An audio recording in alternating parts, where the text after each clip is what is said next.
ಆತ್ಮಖ್ಯಾತಿ ಟೀಕೆಯ ಮಧ್ಯದೊಳಗೂಡಿಸಿ ಬಂದಿರುವಂಥ ಅಮೃತಮಯ ಕಲಶ ಕಾವ್ಯಗಳ ಮೇಲೆ ರಾಜಮಂತ್ರಿ ಪಾಂಡೆಯವರು ಬರೆದಿರುವ ಬಾಲಬೋಧಿನಿ ಟೀಕೆಯ ಸ್ವಾಧ್ಯಾಯ ನಡೆದದ್ದಾಗಿದೆ. ಬಂಧ ಅಧಿಕಾರದ 5ನೇ ಮಂಗಲ ಕಲಶಿದೆ. ಜಾನಾತಿ ಯಸ್ಸನ ಕರೋತಿ ಯಸ್ತು ಜಾನಾತ್ಯಯಂ ನ ಖಲು ತತ್ಕಿಲ ಕರ್ಮರಾಗಃ ರಾಗಂ ತ್ವಬೋಧಮಯಮಧ್ಯವಸಾಯಮಾಹು ಮಿಥ್ಯಾದೃಶಂ ಸನಿಯತಂ ಸ ಚ ಬಂಧಹೇತು. ಯಃ ಜಾನಾತಿ ಸ ನ ಕರೋತಿ.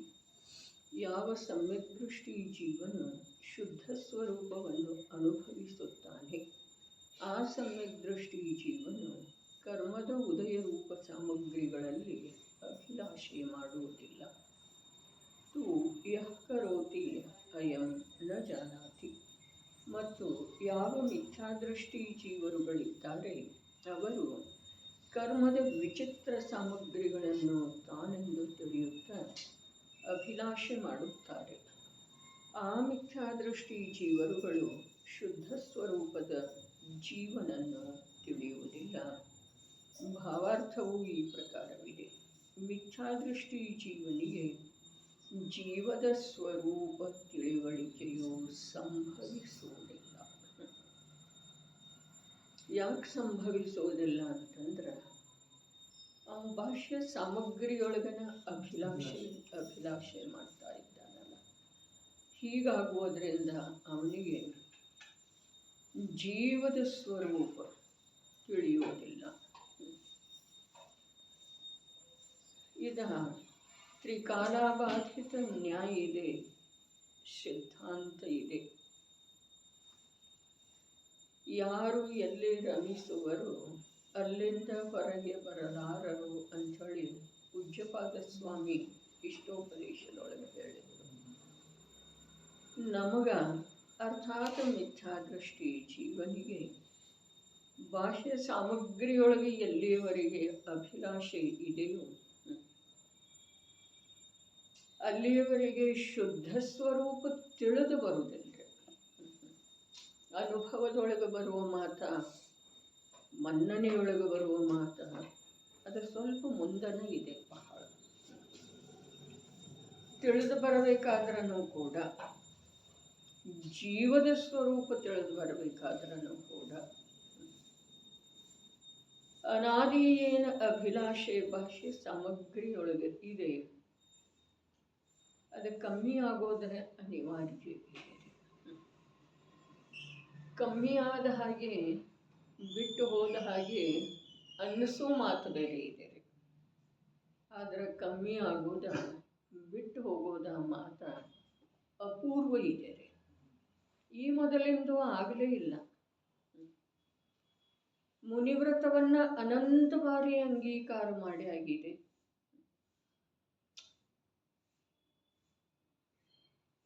ಶಾಸ್ತ್ರದ ಅಧ್ಯಯನ ಮಾಡಿ ಆಗಿದೆ. ಸೂಕ್ಷ್ಮದ ವಿಷಯಗಳನ್ನು ತಿಳಿದುಕೊಳ್ಳುವಂಥ ಪುರುಷಾರ್ಥ ಮಾಡಿ ಆಗಿದೆ. ಆದರೂ ಕೂಡ ಯಾಕೆ ಆ ಕಾರ್ಯ ಆಗಲಿಲ್ಲ? ಯಾವ ಕಾರ್ಯ? ಬಾಹ್ಯ ಸಾಮಗ್ರಿಯ ಅಭಿಲಾಷೆ ಬಿಟ್ಟು ಹೋಗೋದು ಅಥವಾ ಕಮ್ಮಿ ಆಗೋದು ಯಾಕೆ ಆಗಲಿಲ್ಲ? ಈ ಒಂದು ಜೀವನದೊಳಗನ ಬುದ್ಧಿ ತಿಳಿದಾಗಿಂದು ಎಷ್ಟು ಬಾರಿ ನಾವು ಎಷ್ಟು ಪ್ರಕಾರದಿಂದ ಜೀವದ ಸ್ವರೂಪದ ವಿವೇಚನೆಯನ್ನು ಕೇಳಿಲ್ಲ ಹೇಳ್ರಿ. ಎಷ್ಟು ಬಾರಿ ಅದನ್ನು ಸ್ವಂತ ಅಧ್ಯಯನ ಮಾಡಿಲ್ಲ.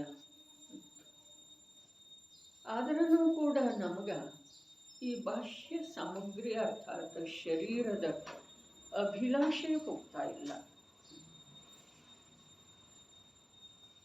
ಕಠಿಣ ಮಾತು ಇದೆ. ಜೀವನದೊಳಗೆ ಯಾವುದೂ ಸಾರಭೂತ ಇಲ್ಲದಿದ್ರೂ ಕೂಡ ಅದರ ಅಸಾರತೆ ಸಾಕಷ್ಟು ಬಾರಿ ಬುದ್ಧಿ ಗೋಚರ ಆದರೂ ಕೂಡ ಅದರಿಂದ ವಿಮುಖ ಯಾವ ರೀತಿ ಅದರ ಪ್ರಾಪ್ತಿ ಆಗಬೇಕಲ್ಲ ಒಳಗಿಂದ ವಸ್ತುವಿಂದ, ಆ ರೀತಿ ಇದರಿಂದ ವಿಮುಖ ಆಗಲೇ ಇಲ್ಲಲ್ಲ ಪ್ರಭು. ಅನಂತ ಕಾಲ ಹೋಗಿದೆ, ಅನಂತ ಭವ ಹೋಗಿದ್ದವ್ರೆ, ಆಗಲೇ ಇಲ್ಲ.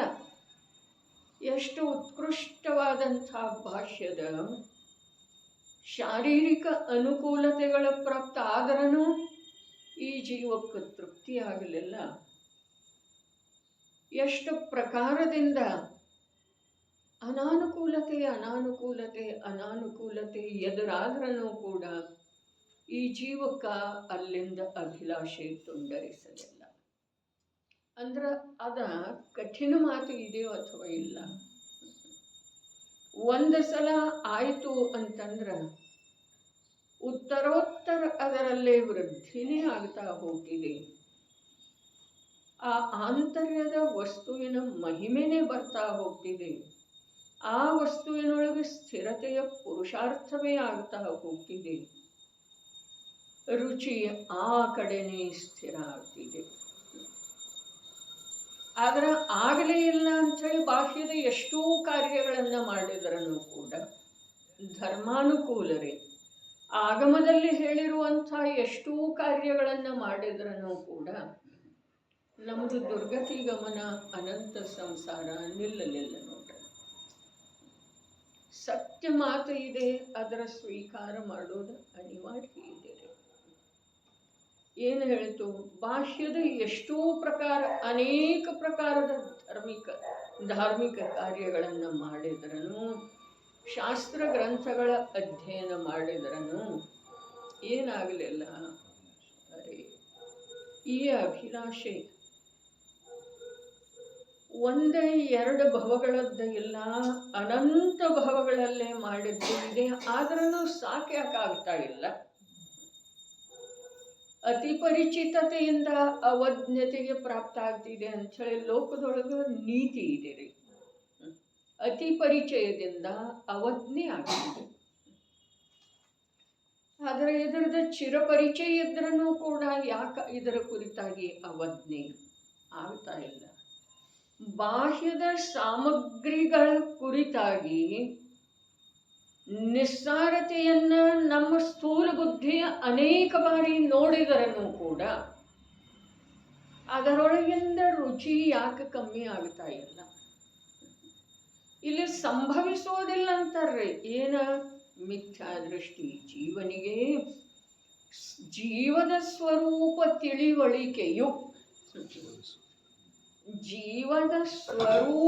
ತಿಳಿವಳಿಕೆಯು ಅರೆ ಭಾವಾರ್ಥಿದೆ. ಇನ್ನು ಮಿಥ್ಯಾದೃಷ್ಟಿ ಜೀವನಿಗೆ ಜೀವದ ಸ್ವರೂಪ ತಿಳಿವಳಿಕೆ.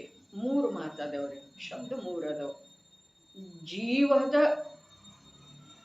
ಎರಡನೇದ್ದು ಸ್ವರೂಪದ ತಿಳಿವಳಿಕೆ. ಜೀವ ಅಂಥೇಳಿ ಹೇಳಿದ್ರ ಆಗಮದ ಆಧಾರದಿಂದ ಜ್ಞಾನಿ ಗುರುಗಳ ಉಪದೇಶದಿಂದ ಜೀವ ಜೀವ ಜೀವ ಹೀಗಿರ್ತಿದೆ. ಹೇಗಿರ್ತಿದೆ? ಅರೂಪಿ ಇದೆ, ಅಸಂಖ್ಯ ಪ್ರದೇಶಿ ಇದೆ, ಅನಂತ ಅನಂತ ಅನಂತ ಅನಂತ ಗುಣಗಳ ಅಭೇದ ಪುಂಜ ಅಥವಾ ಪಿಂಡ ಇದೆ. ಇದು ಜೀವ. ಹಾಗಾದರೆ ಈ ಜೀವದ ಆಗಮದ ಮೂಲಕ ಪರಿಚಯ ಆದ ನಂತರ ನನ್ನ ರೂಪ ಹಾಗೇ ಇದೆಯಲ್ಲ, ಸ್ವರೂಪ ನನ್ನ ರೂಪ ಹಾಗೇ ಇದೆಯಲ್ಲ. ಆ ಕಡೆ ಏನಾಗಲಿಲ್ಲ, ಸನ್ಮುಖ ಆಗಲೇ ಇಲ್ಲ, ನನ್ನ ಕಡೆಗೆ ಆಗಲಿಲ್ಲ. ಬಾಹ್ಯದ ಕಡೆಯಿಂದ ಆಂತರ್ಯದ ಕಡೆಗೆ ಆಗಲಿಲ್ಲ, ಪರದ ಕಡೆಯಿಂದ ಸ್ವದ ಕಡೆಗೆ ಆಗಲಿಲ್ಲ. ಜೀವ ಜೀವ ಜೀವದ ವಿವೇಚನೆಯನ್ನ ಆಗಮದಲ್ಲಿ ಕೇಳಿದೇವ್ರೆ. ಆದ್ರೆ ಅಂಥ ಜೀವ ನಾನೇ ಇದ್ದೇನೆ. ಅದ ನನ್ನದೇ ರೂಪ ಇದೆ. ಯಾವುದ ರೂಪಿ? ಅದ ನನ್ನ ರೂಪ ಇದೆ. ಅರೆ ಅಸಂಖ್ಯ ಪ್ರದೇಶದೊಳಗೆ ವಿಸ್ತರಿಸಿ ನಿಲ್ಲುವಂಥದ್ದು ನನ್ನ ರೂಪ ಇದೆ ಅನಂತ ಅನಂತ ಅನಂತ ಒಂದಕ್ಕಿಂತ ಒಂದು ಅಸಾಧಾರಣ ಶಕ್ತಿಗಳ ಸಮೂಹ ನಾನಿದ್ದೇನೆ. ಈ ಪ್ರಕಾರ ಜೀವದ ವಿವೇಚನೆಯನ್ನ ಆಗಮದೊಳಗ ಜ್ಞಾನಿ ಗುರುಗಳ ಮುಖದಿಂದ ಆಲಿಸಿದರನ್ನು ಅಧ್ಯಯನ ಮಾಡಿದರನು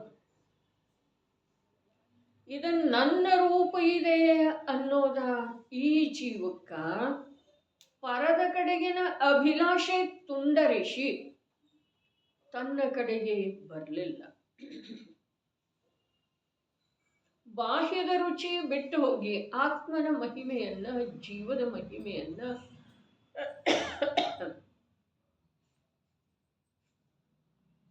ಎಷ್ಟು ಪ್ರಕಾರದಿಂದ ಕೇಳಿಲ್ಲರಿ.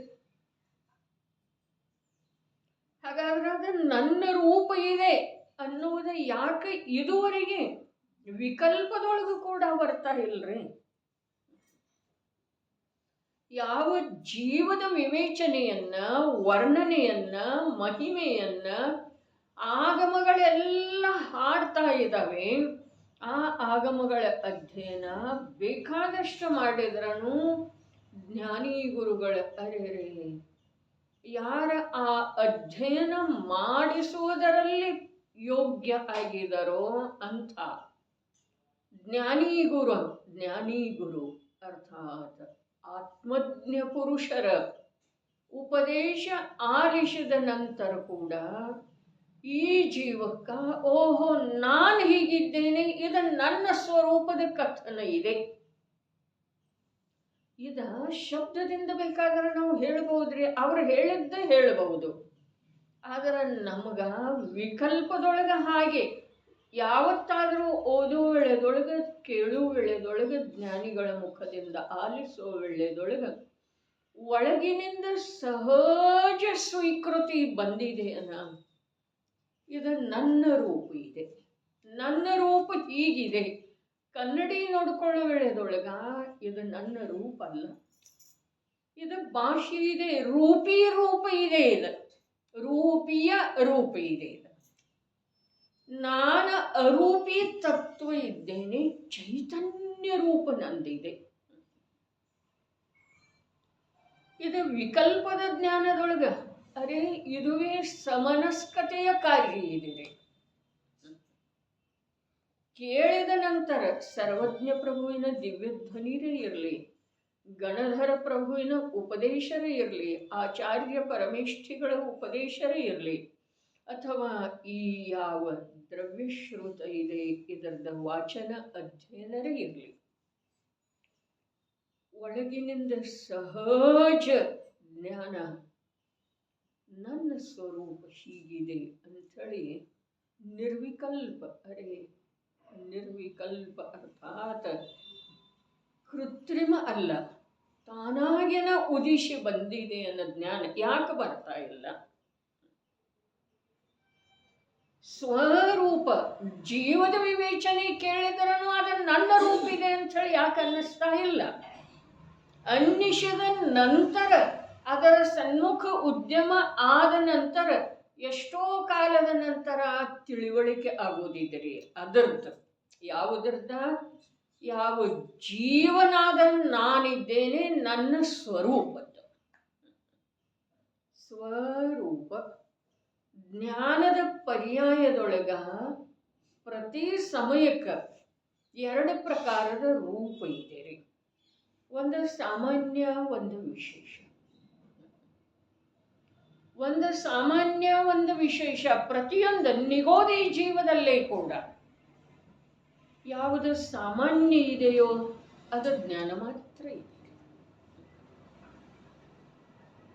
ಯಾವುದು ವಿಶೇಷ ಇದೆಯೋ ಅದು ಪರದ ಅಭಿಲಾಷ ರೂಪ ಇದೆ. ತಿಳಿತಾ ಇದೆ? ನಮ್ಮದ ತಮ್ಮದ ಜ್ಞಾನ ಒಂದು ಸಮಯದೊಳಗೆ ಎರಡು ಪ್ರಕಾರದಿಂದ ಸಾಮಾನ್ಯ ವಿಶೇಷಾತ್ಮಕ ಇದೆ. ಜ್ಞಾನಿಂದಲ್ಲ, ಆತ್ಮಜ್ಞ ಪುರುಷಂದಲ್ಲ, ಜ್ಞಾನದ ಸ್ವಭಾವನ ಹಾಗಿದೆ. ಏನ? ಸಾಮಾನ್ಯ ವಿಶೇಷಾತ್ಮಕ. ಸಾಮಾನ್ಯ ಯಾವುದ? ಸಾಮಾನ್ಯ ಯಾವುದ ಅರ್ಥಾತ್ ಜ್ಞಾನ ಮಾತ್ರ. ಉತ್ಪನ್ನ ಆಗ್ತಿದೆಯಲ್ಲ, ಉತ್ಪಾದ ರೂಪದ ಪರ್ಯಾಯ ಇದೆಯಲ್ಲ, ಜೀವದ ಜ್ಞಾನ ಗುಣದ ಯಾವ ಉತ್ಪಾದ ರೂಪದ ಪರ್ಯಾಯ ಇದೆಯಲ್ಲ, ಅದ ಜ್ಞಾನ ಮಾತ್ರ ಇದೆ ಸ್ವಲ್ಪ ಅಂಶದೊಳಗೆ. ಅರ್ಥಾತ್ ಅದರೊಳಗೆ ಅದೊಂದು ವಿಭಾಗ ಇದೆ.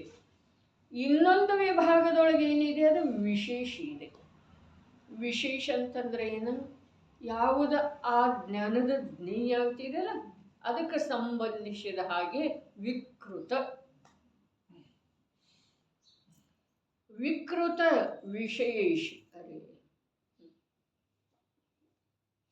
ಈ ಭೇದವನ್ನ ಯಾವುದ ಪರಕ್ಕೆ ಸಂಬಂಧಿಸಿದ ಹಾಗೆ, ಜ್ಞೇಯಕ್ಕೆ ಸಂಬಂಧಿಸಿದ ಹಾಗೆ ರೂಪ ಧಾರಣ ಮಾಡಿದೆಯೋ ಆ ಅಂಶದ ವಿದ್ಯಮಾನತೆಯೊಳಗ ಸಾಮಾನ್ಯ ಜ್ಞಾನದ ರೂಪ ಏನಿದೆ ಅದು ಸತತ ತಿರೋಭೂತ ಇದೆ.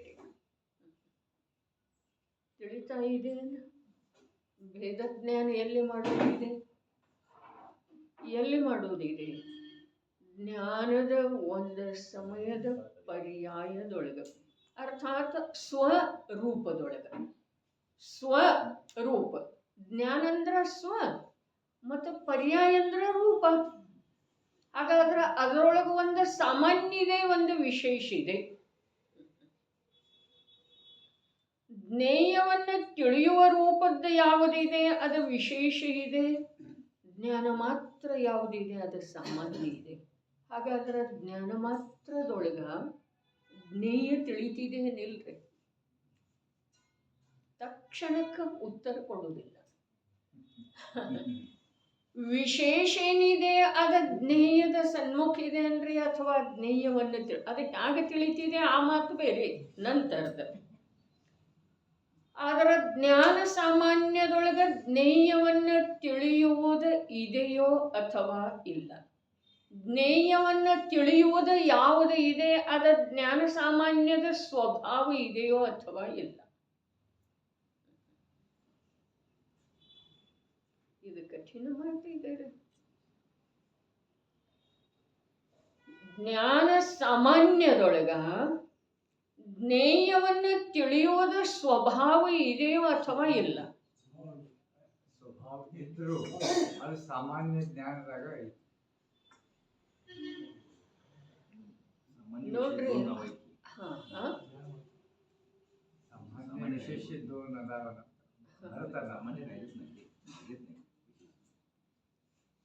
ವಿಶೇಷದಿಂದ ರಹಿತ ಸಾಮಾನ್ಯ ಅಂತೂ ಇರೋದನ್ನ ಇಲ್ಲ.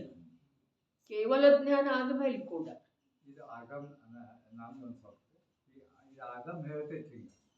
ಆದ್ರೆ ನಾ ಸ್ವಂತ ಎಷ್ಟೊತ್ತಕ್ಕ ಜ್ಞೇಯ ತಿಳಿಯಂಗಿಲ್ಲ. ಅದು ನನ್ನ ಜ್ಞಾನ ಸಾಮಾನ್ಯನ ಅಂದ್ರೆ ಜ್ಞೇಯ ಸಾಮಾನ್ಯವಾಗಿ ಎಲ್ಲಾನು ತಿಳಿಯೋದನ್ನ ವಿಶೇಷ ಐತಿ. ಅದ್ರ ಜ್ಞಾನ ತಿಳ್ಕೊಳ್ಳೋದನ್ನ ವಿಶೇಷ ಐತಿ. ಆದ್ರೆ ಜ್ಞಾನ ತಿಳ್ಕೊಳ್ಳೋದ ಜ್ಞೇಯ ಏನೈತಿ ಜ್ಞಾತ ಆಗಿದ್ರೆ ಅದು ವಿಶೇಷ ಐತಿ.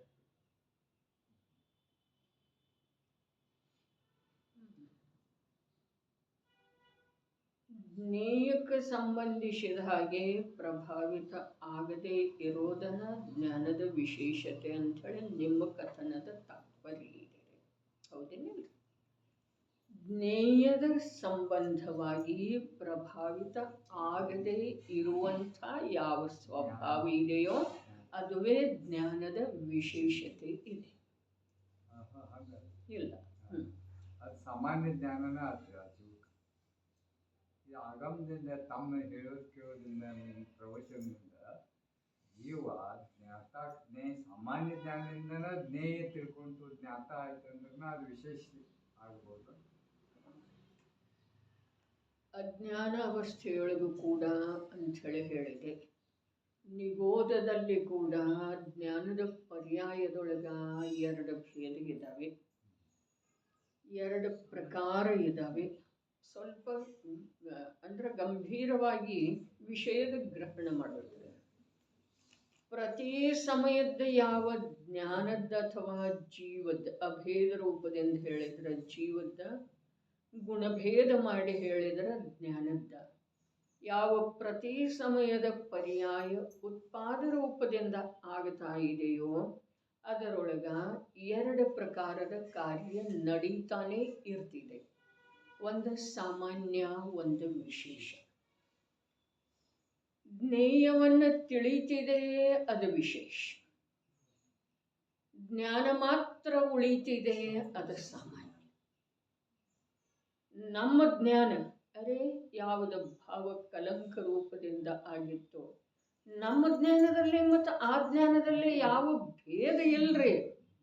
ಅರೆ ಈ ಭೇದವನ್ನು ಮೊದಲು ನಾವು ಮರೆತು ಬಿಡೋಣ.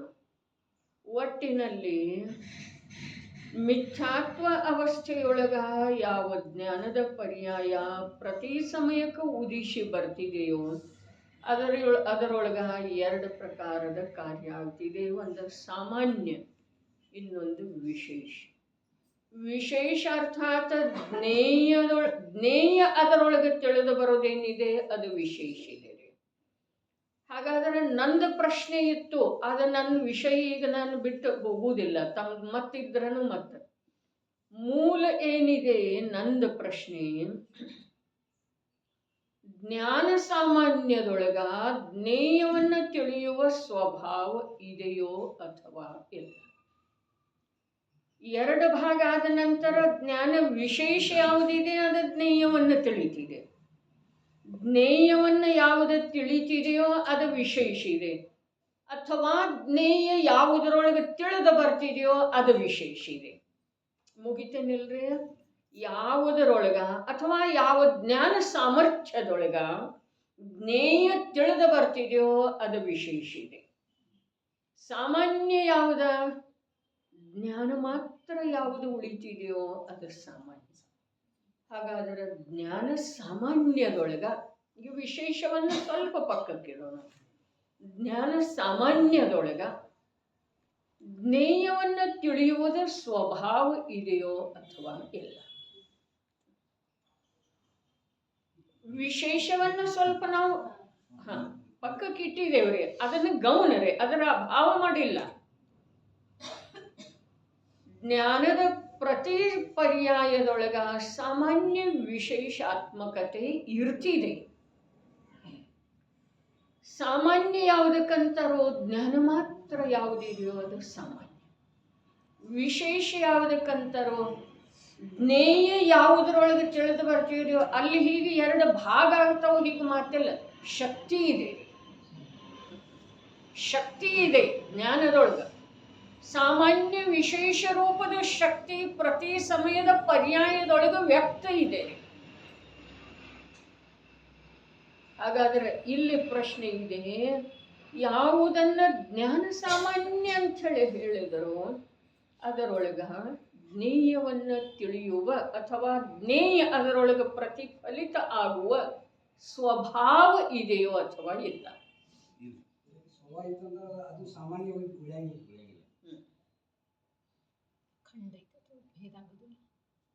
ಸ್ವಭಾವ ಇಲ್ಲರೆ ಜ್ಞಾನ ಸಾಮಾನ್ಯದೊಳಗ ಜ್ಞೇಯವನ್ನು ತಿಳಿಯುವ ಸ್ವಭಾವ ಇಲ್ಲ.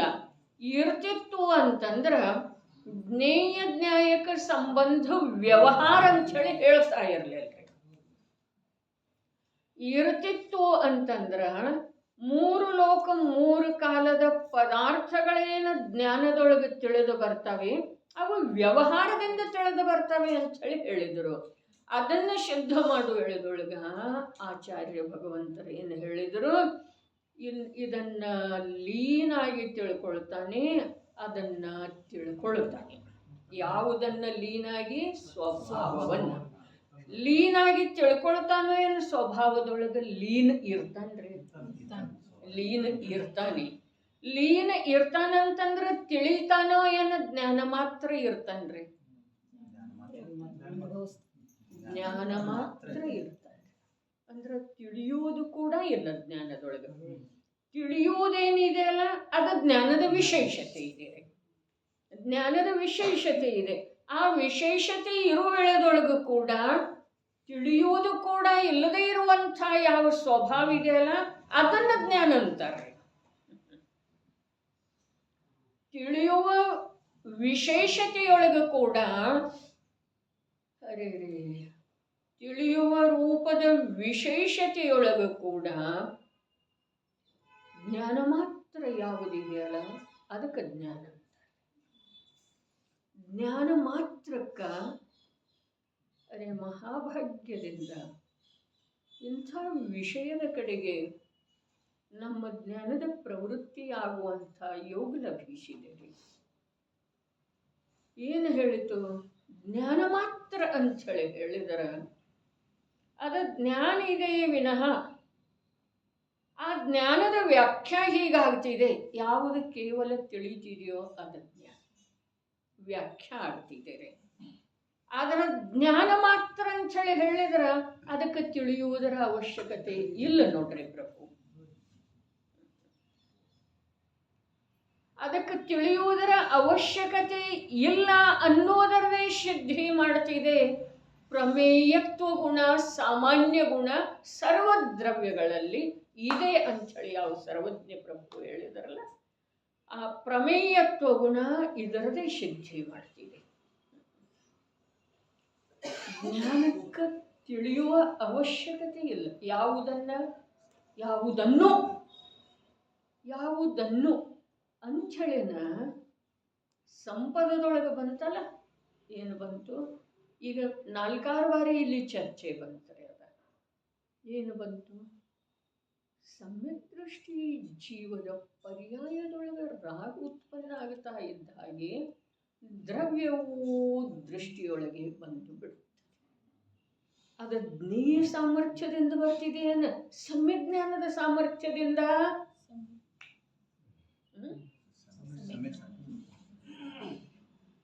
ಉತ್ತರ ತಪ್ಪಾಯಿತು. ಸಮ್ಯಕ್ ಯಾವುದಕ್ಕಂತಾರೋ ತಿಳಿಯುವ ಉದ್ಯಮ ಮಾಡಲಿಲ್ಲದ ಅದು ತಿಳಿದು ಬಂತರೆ. ಜ್ಞಾನ ಯಾವಾಗ ಸಮ್ಯಕ್ ಆಗ್ತಿದೆ? ಸಮ್ಯಕ್ ಜ್ಞಾನದ ಲಕ್ಷಣ ಏನ? ಅರೆ ಸಮ್ಯಕ್ ಜ್ಞಾನದ ಲಕ್ಷಣ ಏನ? ಧ್ರುವ ಜ್ಞಾತ ಸ್ವಭಾವದೊಳಗೆ ನಿಂತುಕೊಂಡಿದೆ ಯಾವ ಜ್ಞಾನ, ಆ ಜ್ಞಾನಕ್ಕ ಯಾವುದನ್ನೂ ತಿಳಿಯುವ ವ್ಯಗ್ರತೆ ಇಲ್ಲ.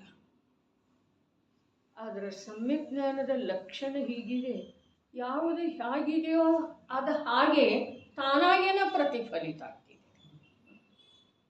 ಅದಕ್ಕೆ ಹೇಳಿದ್ರು ಜ್ಞಾನಿಗಳ ಹೇಳಿದರು. ನಮ್ಮ ಕನ್ನಡದ ಕುಲಪುತ್ರ ಹೇಳಿದ ಏನ?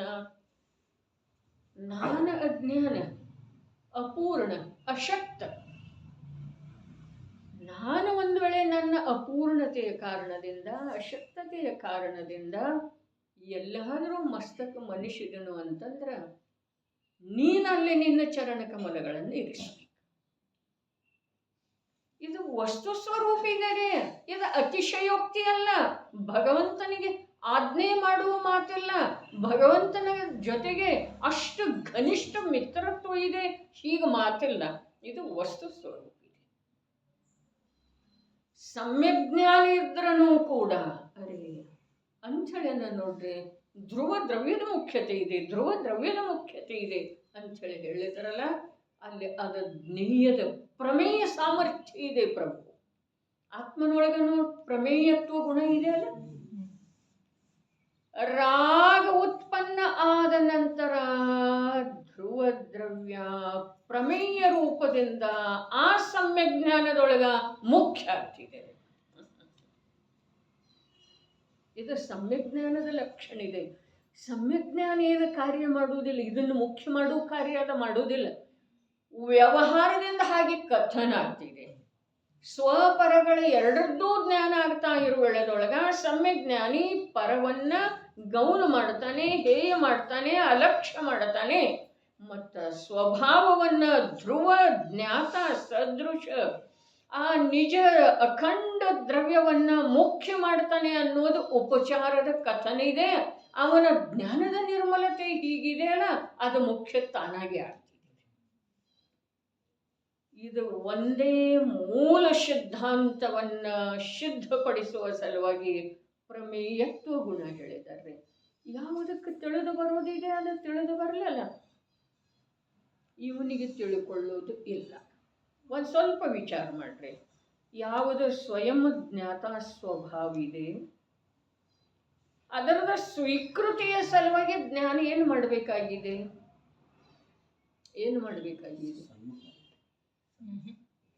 ಅದರ ಸನ್ಮುಖ ಆಗೋದು ಕಥನ ಇದೆ. ಜಿನಾಗಮದ ತುಂಬೆಲ್ಲ ವ್ಯವಹಾರದ ಕಥನ ಇದೆ ರೀ. ನಿಶ್ಚಯ ಕಥನ ಮಾಡಲಿಕ್ಕೆ ಬರುವುದಿಲ್ಲ. ನಿಶ್ಚಯದ ಗ್ರಹಣ ಯೋಗ್ಯ ಜೀವರುಗಳು ಮಾಡೋದಿದೆ. ಕಥನ ವ್ಯವಹಾರದ್ದು ಇದೆ ಅಂಥೇಳಿ ಹೇಳಿದ್ರು ಮುನಿರಾಜ್. अज्ञानी को समझाने के लिए असत्यार्थ जो व्यवहार नहीं उसका उपदेश देते हैं. ಹಾಗಾದ್ರೆ ಅಜ್ಞಾನಿ ಕೋ ಸಮझाने के लिए ಅಂತ ಹೇಳಿದಾರಲ್ಲ, ಅಜ್ಞಾನಿ ಯಾರ ಅಜ್ಞಾನಿ ಅಂತಂದ್ರೆ ಅಜ್ಞಾನಿಗಳಲ್ಲೇ ಭೇದ ಬಹಳ ಇದೆ ರೀ. ಅಸಂಜ್ಞೆಯವರೆಗಿನ ಜೀವರುಗಳಂತೂ ಅಜ್ಞಾನಿ ಅದರ್ರಿ, ಒಂದು ವಿಭಾಗ ಆಯ್ತು. ಆತ್ಮನ ಅನುಭೂತಿ ಯಾರಿಗೆಲ್ಲ ಅವ ಅಜ್ಞಾನಿ ಅದನ್ರಿ, ಎರಡು ವಿಭಾಗ ಆಯ್ತು. ಮೂರನೇ ವಿಭಾಗ ಕೇವಲ ಜ್ಞಾನಿ ಯಾರಿಗೆ ಆಗಿಲ್ಲ ಅಲ್ಲಿಯವರೆಗೆ ಅವರೆಲ್ಲ ಅಜ್ಞಾನಿನ ಅದಾರೆ. ಹಾಗಾದ್ರೆ ಮುನಿರಾಜಿ ಯಾವ ಅಜ್ಞಾನಿಗೆ ತಿಳಿಸಿಕೊಡುವ ಸಲುವಾಗಿ ಅಸತ್ಯಾರ್ಥವಿರುವಂಥ ವ್ಯವಹಾರದ ಕಥನ ಮಾಡಿದ್ದಾರೆ? 4ರಿಂದ ಛದ್ಮಸ್ತ್ ಅರ್ಥಾತ್ ಕೇವಲ ಜ್ಞಾನಿ ಯಾರು ಇಲ್ಲವೋ ಅವರಿಗೆ ತಿಳಿಸಿ. ಮುನಿರಾಜ್ अज्ञानी को समझाने के लिए असत्यार्थ जो ವ್ಯವಹಾರ ನಯ. ಯಾಕೆ ಅವರಿಗೆ ಅಂಥೇಳಿ ಹಾಗೆ ಹೇಳಿದ್ರಿ? ನಮ್ಮ ಮನಸ್ಸಿಗೆ ಬಂದ ಹಾಗೆ ಹೇಳ್ಕೊಳ್ಳೋದಿದೆಯಲ್ಲ, ಇಲ್ಲ. असत्यार्थ जो ವ್ಯವಹಾರ ನಯ ಅಂದ್ರಲ್ಲ, ನಯದ ಜ್ಞಾನ ಸಮ್ಯಕ್ ದೃಷ್ಟಿಗೆನೇ ಇರ್ತಿದೆ. ನಯ ಸಮ್ಯಕ್ ಜ್ಞಾನದ ಭೇದದವರಿಗೆ. ಮಿಥ್ಯಾ ದೃಷ್ಟಿಗೆ ನಯ ಇರುವುದಿಲ್ಲ, ಕೇವಲ ಜ್ಞಾನಿಗೆ ನಯ ಇರುವುದಿಲ್ಲ. ಹಾಗಾದ್ರೆ ವ್ಯವಹಾರ ನಯ ಅಂದ್ರಲ್ಲ, ಅಲ್ಲಿ ಸಿದ್ಧಿ ಏನಾಯ್ತು? ಅಜ್ಞಾನಿ ಅಂಥೇಳಿ ಹೇಳಿದ್ರೆ ಆತ್ಮಜ್ಞಾನಿ ಅಂತೂ ಅದನ್ನು, ಅದರ ಕೇವಲ ಜ್ಞಾನ ಆಗಿಲ್ಲ, ಜ್ಞಾನದ ಪೂರ್ಣತೆ ಆಗಿಲ್ಲ. ಅದಕ್ಕೆ ನೋಡ್ರಿ ಇಲ್ಲಿ ಹೇಳಿದ್ರು, ಮಿಥ್ಯಾದೃಷ್ಟಿ ಜೀವನಿಗೆ ಜೀವದ ಸ್ವರೂಪದ ತಿಳಿವಳಿಕೆ ಸಂಭವ ಇಲ್ಲ. ಇಷ್ಟು ಶಬ್ದ ಅದಾವ್ರಿ. ನಾವು 3 ಶಬ್ದ ಎತ್ಕೊಂಡಿದ್ದೇವೆ. ಒಂದು ಜೀವದ, ಒಂದು ಸ್ವರೂಪದ, ಒಂದು ತಿಳಿವಳಿಕೆ. ಇವು 3 ಶಬ್ದ ಎತ್ಕೊಂಡಿದ್ದೇವಲ್ಲ. ಜಿನಾಗಮದ ತುಂಬೆಲ್ಲ ಕಥನೆ ಯಾರ್ದಿದ್ದೀರಿಪ್ಪ? ನಂದೇನು ನಿಮ್ದ? ಜೀವದ್ದ ಇದೆ. ವಾ ವಾ ವಾ. ಜಿನಾಗಮದ ತುಂಬೆಲ್ಲ ಕಥನೆ ಯಾರ್ದಿದೆ? ಸಿದ್ಧರದ್ದು ಇಲ್ಲ, ಮಿಥ್ಯಾದೃಷ್ಟಿದ್ದು ಇಲ್ಲ, ವ್ರತಿಗಳದ್ದು ಸಾಧಕ ಜೀವರುಗಳದ್ದು ಇಲ್ಲ. ಯಾರ್ದಿದೆ? ಜೀವದ್ದಿದೆ. ಪಂಚಪರಮೇಷ್ಠಿಗಳ ವರ್ಣನೆ ಮಾಡುವ ವೇಳೆದೊಳಗೆ ಕೂಡ ಕಥನೆ ಯಾರ್ದಿದೆ? ಜೀವದ್ದ ಇದೆ ರೀ. ಹಾಗಾದ್ರೆ ಜೀವದ ನಿರೂಪಣೆ, ಜೀವದ ವಿವರಣೆ, ಜೀವದ ಮಹಿಮೆ, ಜೀವದ ಶಕ್ತಿ ಸಾಮರ್ಥ್ಯ, ಇದನ್ನೆಲ್ಲ ಬೇಕಾದಷ್ಟು ಕೇಳಿದ್ರನು ಅದನ್ನು ನನ್ನ ರೂಪ ಅಂಥೇಳಿ ಅನ್ಲೇ ಇಲ್ಲ. ಅಂದ್ರೆ ಶಬ್ದದಿಂದ ಅಂದಿದ್ದಾನೆ, ಅದು ಬಾಹ್ಯ ಸಾಮಗ್ರಿ. ನನ್ನ ರೂಪ ಜೀವದ ಕಥನ ಕೇಳಿದ್ರನು ಅದರ ಸ್ವರೂಪ ಅಂಥೇಳಿ ಅದರ ಸನ್ಮುಖ ಆಗಲಿಲ್ಲ ನೋಡ್ರಿ. ಅದರದ ರುಚಿ ಮಾಡಲಿಲ್ಲ, ಅದರ ಕುರಿತು ಕಿವಿ ನಿಗರ್ಲಿಲ್ಲ. ಯಾರಾದರೂ ದಾರಿಯಿಂದ ಹೋಗುವ ನೋಡಕ್ಕೆ ಅಂಥೇಳಿ ಅಂದರು ಅಂತಂದ್ರೆ ನಮ್ಮ ಕಿವಿ ಅಲ್ಲೇ ಹೆಜ್ಜೆ ಮುಂದೆ ಹೋಗ್ತಾ ಇರ್ತಾವೆ. ಆದ್ರೆ ನನ್ನ ಬಗ್ಗೆನೇ ಹೇಳ್ತಾ ಇದ್ದಾರೆ, ಮಾತಾಡ್ತಾ ಇದ್ದಾರೆ. ಕಿವಿ ನಿಗರೋದಂತಾರೆ. ಇಲ್ಲಿ ಜೀವದ ಕಥನ ಬೇಕಾದಷ್ಟು ಬಂದ್ರೂ ಕೂಡ ನಮ್ಮ ಕಿವಿ ನಿಗರ್ಲಿಲ್ಲ. ಇಲ್ಲಿ ಅದನ್ನು ನನ್ನ ಕಥೆ ಇದೆ ನೋಡ ಆಕೆ ಅಂಥೇಳಿ ಹೇಳಿದ್ರೆ ನಮ್ಮ ಕಿವಿ ನಿಗರ್ತಾವೆ. ನೋಡು ಬಬಿತಾ ಅಂಥೇಳಿ ಇಷ್ಟು ಕೇಳಿದ್ರೆ ಅಂತೂ ಮುಗದೆ ಹೋಯ್ತಾರೆ. ಅಲ್ಲಿ ನೋಡು ಧವಲಸ್ರಿ ಅಂಥೇಳಿ ಹೇಳಿದ್ರೆ ಶಬ್ದ ಬಂದ್ರಂತೂ ಮುಗದೆ ಹೋಯ್ತು. ಹಾಗಾದರೆ ಇಲ್ಲಿ ಜೀವದ ಮಹಿಮೆ, ಸಿದ್ಧರ ಮಹಿಮೆ, ಅರಹಂತರ ಮಹಿಮೆ, ಅರೆ ತತ್ವದ ಸಾಧನೆ ಮಾಡುತ್ತಾ ಇರುವಂಥವ್ರ ಮಹಿಮೆ ಕೇಳಿದ ನಂತರ ಇದು ನನ್ನ ಸ್ವರೂಪ ಇದೆ, ಇದು ನನ್ನ ರೂಪ ಇದೆ, ಇದು ನನ್ನ ರೂಪ ಇದೆ, ಇದನ್ನು ನಾನಲ್ಲಿ ಹೋದರೆ ಹೀಗಿರ್ತೇನೆ. ಎಲ್ಲಿ ಹೋದರೆ? ಆ ಅವಸ್ಥೆಯೊಳಗೆ ಹೋದರೆ, ಆ ಅವಸ್ಥೆಯೊಳಗೆ ಹೋದರೆ ನಾನು ಹೀಗಿರ್ತೇನೆ ಅನ್ನಿಸಲೇ ಇಲ್ಲ. ಈ ಅವಸ್ಥೆಯೊಳಗೆ ಹೋದರೆ ನಾನು ಹೀಗಿರ್ತೇನೆ. ಅದೆಲ್ಲ ಪರಕ ಎಲ್ಲ ಬಾಹ್ಯ ಸಾಮಗ್ರಿನ ಆಯ್ತಲ್ಲ. ಅರ್ಹಂತರ ಭಕ್ತಿ, ಸಿದ್ಧರ ಭಕ್ತಿ ಇವೆಲ್ಲ ಏನಾದವು ರೀ? ನಮಸ್ಕಾರ, ಪಂಚ ನಮಸ್ಕಾರ, ಮಂತ್ರ ಜಪ ಎಲ್ಲ ಏನಾದವು ರೀ? ಬಾಹ್ಯ ಸಾಮಗ್ರಿ.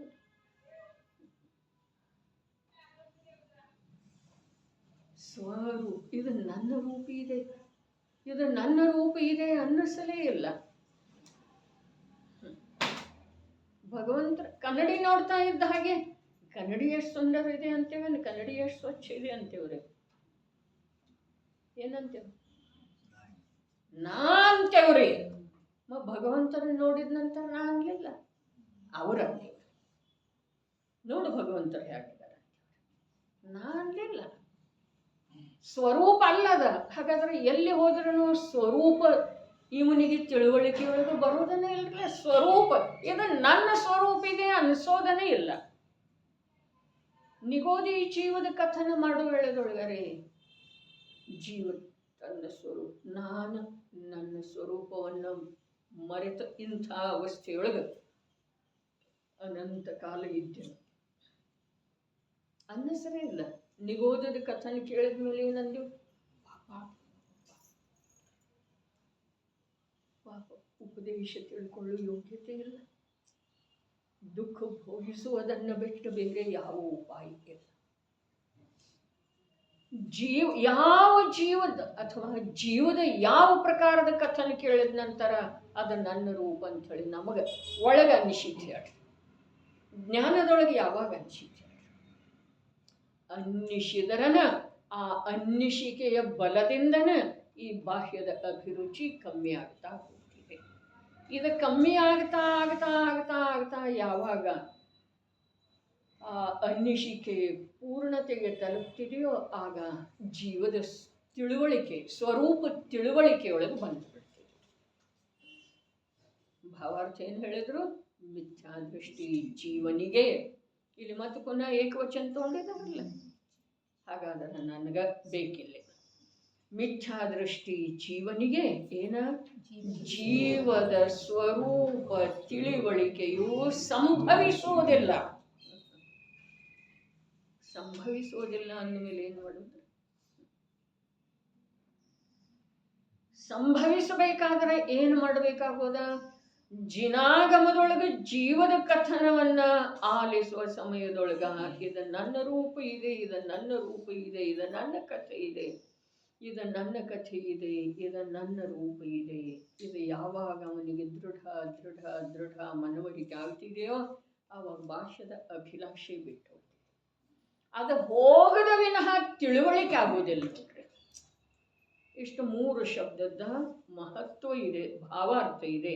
ಅಷ್ಟ ಮುಂದೆ ಸಂಭವಿಸುವುದಿಲ್ಲ. ಮುಗಿತ ಭಾವಾರ್ಥ. ಮುಂದ ಖಲು ಖಲು ಹೀಗೆ ವಸ್ತುವಿನ ನಿಶ್ಚಯವಿದೆ. ಹೇಗೆ ವಸ್ತುವಿನ ನಿಶ್ಚಯ ಇದೆ? ಖಲು ಭಾವಾರ್ಥ ಹೇಳಿದ ನಂತರ ಆ ಮೊದಲಿನ ಪದಖಂಡಗಳನ್ನ ವಿಷಯ ಮುಗಿತಾರೆ. ಇಲ್ಲಿ ಖಲು ಇಷ್ಟು ಒಂದೇ ಶಬ್ದಕ್ಕೆ ಏನು ಹೇಳಿದರು? ಹೀಗೆ ವಸ್ತುವಿನ ನಿಶ್ಚಯವಿದೆ. ಹೀಗೆ ವಸ್ತುವಿನ ನಿಶ್ಚಯ ಒಂದು ಪ್ರಕಾರದಿಂದ ಆ ಮೊದಲಿನ ಪದಖಂಡಗಳದ್ದೇನಿದೆ ಒಂದು ತಾತ್ಪರ್ಯ ಅಂದ್ರೆ ಏನೋ ಒಂದು ಸಾರಾಂಶ. ಭಾವಾರ್ಥನೂ ಹೇಳಿದ ನಂತರ ಪದಖಂಡಗಳಾದವು, ಅವುಗಳದ್ದು ಟೀಕಾ ಆಯಿತು, ಭಾವಾರ್ಥ ಆಯಿತು. ಕೊನೆಗಿದೇನಿದೆ?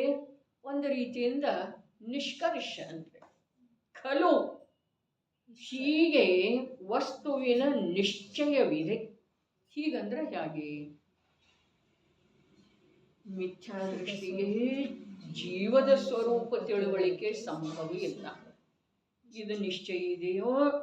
ಮಿಥ್ಯಾದೃಷ್ಟಿ ಜೀವರುಗಳಿಗೆ ವಿಚಿತ್ರ ಸಾಮಗ್ರಿಗಳಲ್ಲಿ ತಾನೆನ್ನುವ ಅಭಿಲಾಷೆ ಇರ್ತಿದೆ, ಅದು ನಿಶ್ಚಯ ಇದೆಯೋ, ಸಮ್ಯಕ್ ದೃಷ್ಟಿ ಜೀವನಿಗೆ ಕರ್ಮದ ಉದಯ ರೂಪ ಸಾಮಗ್ರಿಗಳಲ್ಲಿ ಅಭಿಲಾಷೆ ಇರುವುದಿಲ್ಲ. ಇದು ನಿಶ್ಚಯ ಇದೆ.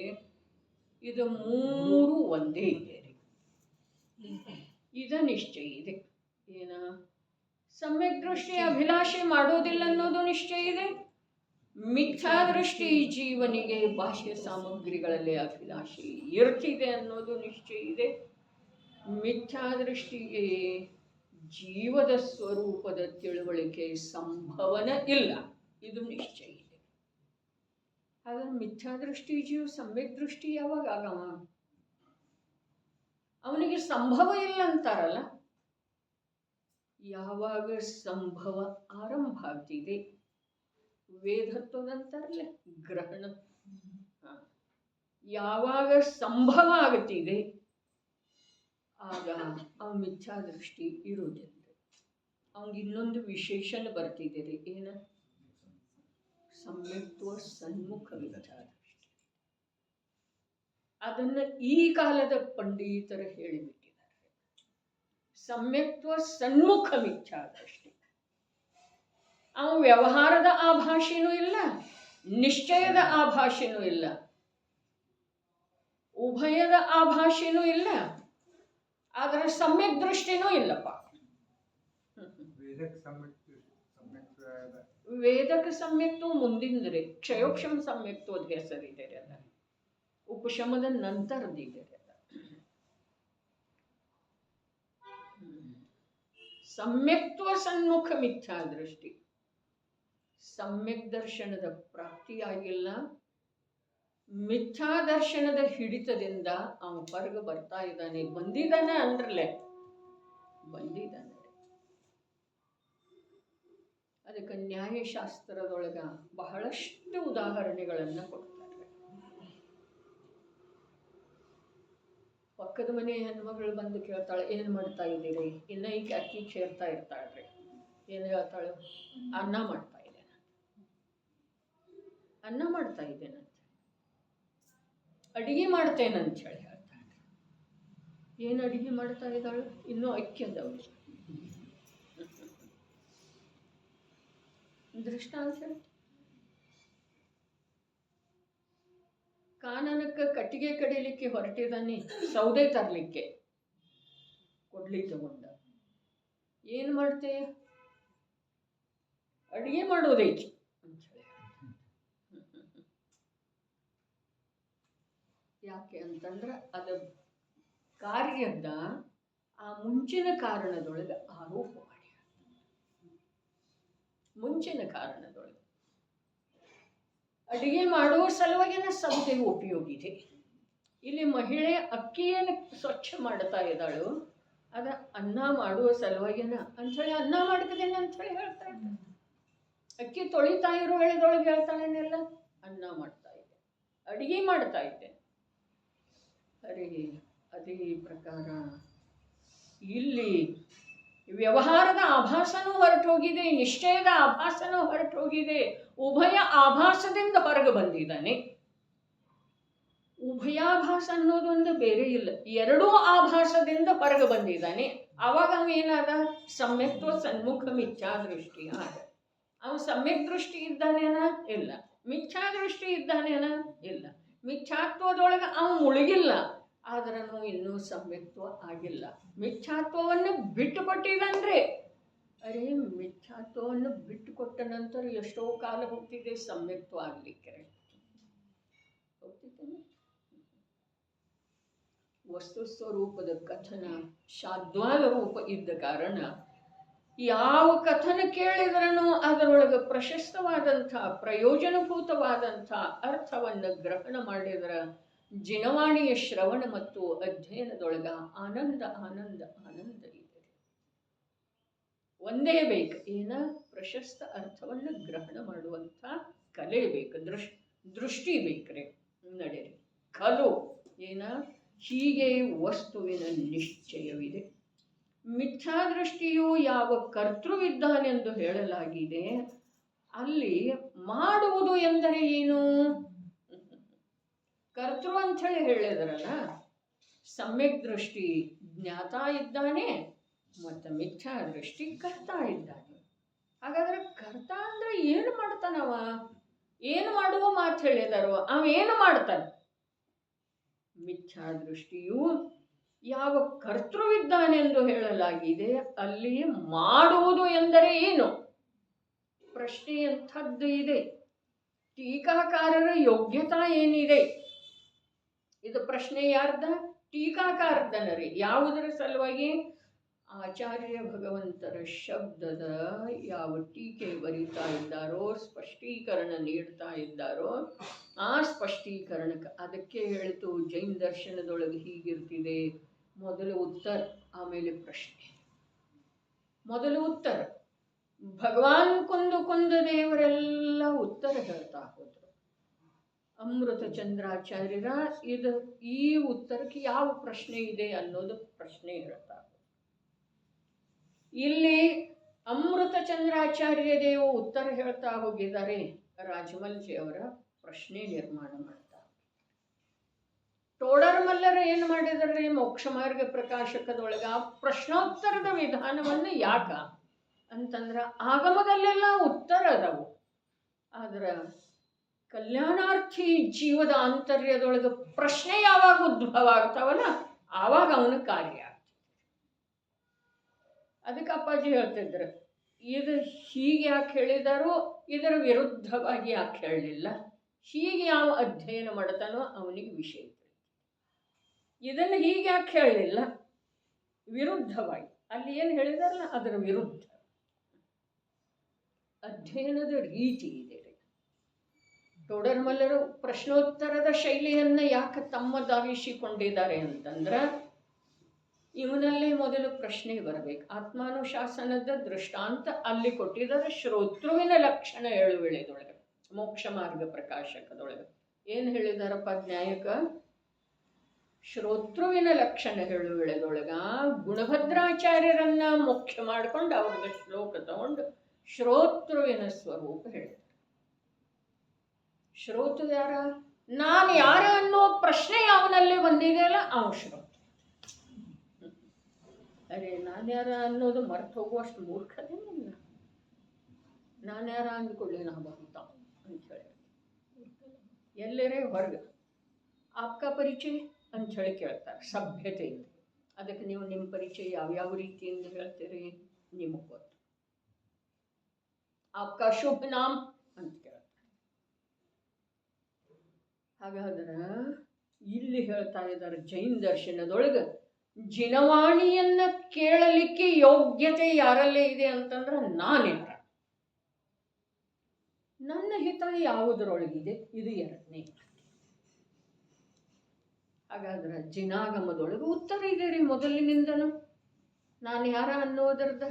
ಹಾಗಾದ್ರೆ ಇವನಲ್ಲಿ ಪ್ರಶ್ನೆನೇ ಇಲ್ಲ ಅಂದ್ರೆ ಉತ್ತರ ಯಾರಿಗಿರಿ? ಯಾರಿಗೆ? ಇವನಿಗಂತೂ ಇಲ್ಲ. ಇದೇನ್ರಿ? ನಾನು ಯಾರ, ನನ್ನ ಹಿತ ಯಾವುದರೊಳಗಿದೆ? ಭವ್ಯ ಕಿಂ ಕುಶಲ.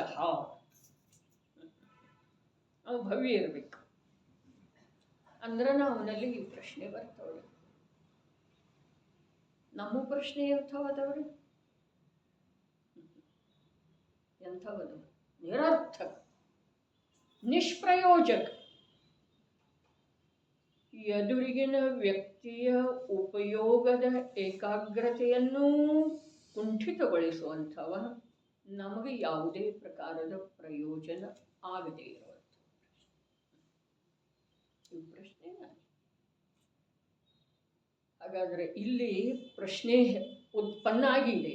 ಯಾರಿಗೆ? ರಾಜಮಲ್ ಪಾಂಡೆ ಅವರಿಗೆ. ಏನು ಪ್ರಶ್ನೆ?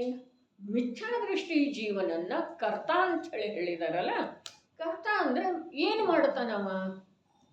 ಮಾಡುವುದೇನಿದೆ ನೋಡ್ರಿ, ಪ್ರಶ್ನೆ ಎಷ್ಟು ಸುಂದರಿದೆ. ಮಿಥ್ಯಾದೃಷ್ಟಿಯು ಯಾವ ಕರ್ತೃ ಇದ್ದಾನೆಂದು ಹೇಳಲಾಗಿದೆ, ಅಲ್ಲಿ ಮಾಡುವುದು ಎಂದರೆ ಏನು? ಇಂಥ ಪ್ರಶ್ನೆ ಬೇಕಿರಲ್ಲ. ಇಂಥ ಪ್ರಶ್ನೆಗಳಿಗೆಲ್ಲ ಆಗಮದಲ್ಲಿ ಸಮರ್ಪಕವಾದಂಥ ಉತ್ತರ. ತತ್ ಕರ್ಮ ಕಿಲ ರಾಗ.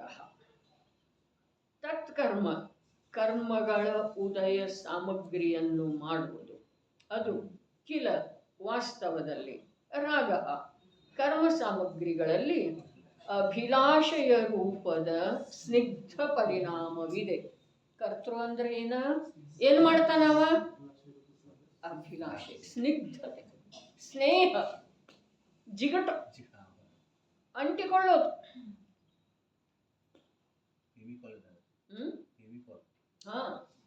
ಸ್ನಿಗ್ಧತೆ. ಎಲ್ಲಿ ಹೋಗ್ತೈತೆ ಅಲ್ಲಿ ಅಂಟಿಕೊಳ್ಳೋದಿದ್ದಾರೆ. ಇಲ್ಲ ಹೋದೆವು, ಯಾತ್ರೆಗೆ ಹೋದೆವು, ಅಲ್ಲಿ ರೂಮ್ ಸ್ವಚ್ಛ ಇಲ್ಲ, ಮಾಡ್ಕೊಳ್ತೀವಿ. ಏನಿಲ್ರಿ ಸ್ವಚ್ಛ ಅಂದ್ರನ ಅಂಟ್ಕೊಂಡೇವ್ರಿ, ನಮ್ಗೆ ಸ್ನೇಹ ಆಯ್ತು ಅಲ್ಲಿ. ಪ್ರೀತಿ ಬಂತ. ಪ್ರೀತಿ ಬೇರೆ, ಸ್ನೇಹ ಬೇರೆ. ಸ್ನಿಗ್ಧತೆ ಒಟ್ಟಿನಲ್ಲಿ ನಮಗರಿವಿಲ್ಲದೆ ಅದರೊಳಗೆ ರಾಗ ಸ್ನೇಹ ಉತ್ಪನ್ನ ಆಗ್ತಿದೆ. ಅಂಟಿಕೊಳ್ಳುವಿಕೆ ಇದೆಯಲ್ಲ, ಇದು ಕರ್ತಾದ ವ್ಯಾಖ್ಯಾ ಮಾಡಿದರೆ ಆಚಾರ್ಯ ಭಗವಂತರ ಶಬ್ದವನ್ನ ತಗೊಂಡ ನಮಗೆ ತಿಳಿಸಿಕೊಟ್ರ ಮಿಥ್ಯಾದೃಷ್ಟಿ ಕರ್ತ ಅದನಂತ ಹೇಳಿದ್ರಲ್ಲ, ಆಗಮದಲ್ಲಿ ಹೇಳಲಾಗುತ್ತದೆ ಅಲ್ಲ. ಏನು ಮಾಡ್ತಾನ? ಕರ್ಮದ ಉದಯದಿಂದ ಪ್ರಾಪ್ತವಾಗಿರುವಂತಹ ಸಾಮಗ್ರಿಗಳಲ್ಲಿ ಸ್ನೇಹ ಮಾಡ್ತಾನೆ. ಏನು ಅಪರಾಧ ಆಯ್ತು? ಕಳವು ಮಾಡಲಿಲ್ಲ, ಕಸಿದುಕೊಳ್ಳಲಿಲ್ಲ, ಕಷ್ಟಪಡಲಿಲ್ಲ, ರಾತ್ರಿ ಹಗಲೇ ತಾನಾಗೆ ಸಿಕ್ಕಿತಲ್ಲ, ಅದರೊಳಗೆ ಸ್ನೇಹ. ಹಿಂದಿನ ಕಲಶದೊಳಗೆ ತಂದೆದಾರದ ಶಬ್ದ. ಸಮ್ಯಕ್ ದೃಷ್ಟಿ ಏನ್ ಮಾಡ್ತಾನೋ? ಕರ್ಮದ ಉದಯದಿಂದ ಪ್ರಾಪ್ತವಾದಂತಹ ಭೋಗಗಳಲ್ಲೇ ಅಂತರಂಗದ ಇಷ್ಟ ರೂಪದಿಂದ ಪರಿಣಾಮನ ಮಾಡ್ತಾನೆ. ಅದು ಅಸತ್ಯ ಇದೆ ಅಂತ ಹೇಳಿ ನಿರಾಕರಣೆ ಮಾಡಿ ಬಂದಿದಾರಲ್ಲ, ಹಾಗಾದ್ರೆ ಅದನ್ನು ಯಾರು ಮಾಡ್ತಾರೋ ಅನ್ನೋದು ಇಲ್ಲಿ ಹೇಳ್ತಾ ಇದ್ದಾರೆ. ಯಾರು ಮಾಡ್ತಾರೋ? ಮಿಥ್ಯಾದೃಷ್ಟಿ ಜೀವ. ಯಾಕೆ? ಅವನಿಗೆ ಕರ್ತ ಅಂದಿದಾರಲ್ಲ. ಕರ್ತ ಅಂದ್ರೆ ಅವ ಏನ್ ಮಾಡ್ತಾನೆ? ಏನು ದೇಹ ಮಾಡ್ತಾನೋ, ಧನ ಮಾಡ್ತಾನೋ, ಏನ್ ಮಾಡ್ತಾನೋ? ಯಾವುದ ಕರ್ಮದ ಉದಯದ ಅನುಸಾರ ಶಕ್ತಿ ಇದೆಯಲ್ಲ, ಅದರೊಳಗೆ ಸ್ನೇಹ. ಆಯ್ತು ನೋಡ್ರಿಪ್ಪ, ಇದು ಕರ್ತೃತ್ವ, ಇದು ಬಂಧದ ಕಾರಣ. ಕರ್ಮದ ಉದಯದಿಂದ ದೀಕ್ಷಾ ಬಂತ್ರಿ ಗೌರಣ್ಣವರು. ಕರ್ಮದ ಉದಯದಿಂದ ಮಂದಿರ ಗಮನ ಆಯ್ತ ಸ್ನೇಹ. ಬಸ್ತಿಯೊಳಗೆ ಹೋಗಿ ಭಕ್ತಿಯಿಂದ ನಮಸ್ಕಾರ ಮಾಡಬೇಕು. ಅದರೊಳಗೆ ಸ್ನೇಹ ಬುದ್ಧಿ ಇದೆ ಅಲ್ಲ, ಅದು ಬಂಧ ಇದೆ, ಅದು ಕರ್ತೃತ್ವ ಇದೆ. ಕರ್ಮದ ಉದಯ. ಅದಕ್ಕೆ ನಾನು 1000 ಬಾರಿ ಹೇಳಿದ್ದೇನೆ, ಇಲ್ಲಿ ನಾವು ಯಾವ ಪುರುಷಾರ್ಥ ಮಾಡಿ ಬರಲಿಲ್ಲ. ಕರ್ಮ ಕರ್ಕೊಂಡು ಬಂದಿದೆ ನಮ್ಮನ್ನು. ಇಲ್ಲಿ ಸ್ನೇಹ ಮಾಡ್ತೇವಲ್ಲ, ಅದು ಪುರುಷಾರ್ಥ ಮಾಡಿದೆವು ನೋಡ. ಏನ ಬಂಧ ಮಾಡಿಕೊಂಡೇವ. ಸ್ನೇಹ ಮಾಡೋದಿದೆ ಇಲ್ಲಿ, ಆದರೆ ಯಾವುದರ ಜೊತೆಗೆ? ಜೀವದ ಸ್ವರೂಪದ ತಿಳಿವಳಿಕೆ. ಯಾವ ಕಥನ ನಡೆದಿದೆಯಲ್ಲ, ಯಾವ ಆತ್ಮನ ಚರ್ಚೆ ನಡೆದಿದೆಯಲ್ಲ, ಯಾವ ಜೀವದ ಸ್ವರೂಪದ ಮಹತ್ವ ಮಹಿಮೆಯನ್ನ ಹಾಡ್ತಾ ಇದ್ದಾರಲ್ಲ ಜ್ಞಾನಿಗರ, ಒಬ್ಬರಿಗಿಂತ ಒಬ್ಬರು ಕುಂದರ ಶ್ರುತಕೇವಲಿಗಳ, ವರ್ಧಮಾನ ಸ್ವಾಮಿ ಶ್ರುತಕೇವಲಿಗಳ, ಕುಂದರ ಅಮೃತ ಚಂದ್ರರ, ಮತ್ತು ಕೊನೆಗೆ ಪಾಂಡೇರಾಜ್ ಮಲ್ಲರ. ಅಲ್ಲೇನು ಮಾಡೋದಿದೆ? ಆತ್ಮನ ಸಲುವಾಗಿ ಸ್ನೇಹ ಮಾಡೋದ್ರೆ ಜೀವದ ಸಲುವಾಗಿ. ಅರೇ, ಆ ಜೀವ ನಾನಿದ್ದೇನೆ, ನನ್ನ ಕಥನ, ನನ್ನ ರೀತಿ, ನನ್ನ ರೂಪ ಅಂಥೇಳಿ ಸ್ನೇಹ ಮಾಡಬೇಕಲ್ಲ, ಅದು ಮಾಡೋದಿಲ್ಲ. ಇಲ್ಲಿ ಕೇಳಲಿಕ್ಕೂ ಕೂತಿದ್ದೇವೆ, ಇಲ್ಲಿ ಬಂದಿದ್ದೇವೆ, ಇದರಲ್ಲಿ ನಾವು ಸ್ನೇಹ, ಈ ಬಾಹ್ಯದ ಅನ್ಯದ್ರವ್ಯದ ಕಾರ್ಯ ಕರ್ಮೋದಯದಿಂದ ಪ್ರಾಪ್ತವಾದಂತಹ ಅಥವಾ ಆಗ್ತಾ ಇರುವಂತಹ ಯಾವ ಘಟನಾ ವಿಶೇಷ ಇದೆಯೋ, ಯಾವ ಸಾಮಗ್ರಿಗಳ ಅವಸ್ಥಾ ವಿಶೇಷ ಇದೆಯೋ, ಅದರೊಳಗೆ ನಾವೇನು ಮಾಡ್ತಾ ಇದ್ದೇವೆ?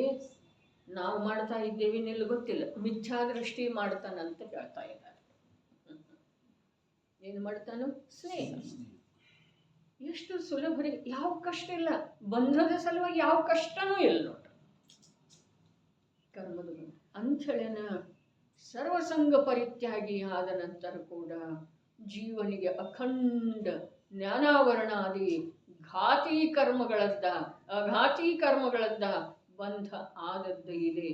ಘಾತಿ ಕರ್ಮಗಳಿಂದ ಏನಾಗ್ತಿದೆ, ಅಘಾತಿ ಕರ್ಮಗಳಿಂದ ಏನಾಗ್ತಿದೆ, ಜೀವದ ಹಾನಿ ಯಾವುದರಿಂದ ಆಗ್ತಿದೆ, ಶಬ್ದವೇ ಸೂಚಿಸುವಂತೆ ಜೀವದ ಗುಣಗಳ ಯಥಾರ್ಥ ಪ್ರಗಟ ಆಗದೇ ಇರುವಲ್ಲಿ ಯಾವುದ ಬಾಧ ಅಥವಾ ನಿಮಿತ್ತ ಇದೆಯೋ ಅದನ್ನು ಘಾತಿ ಕರ್ಮ.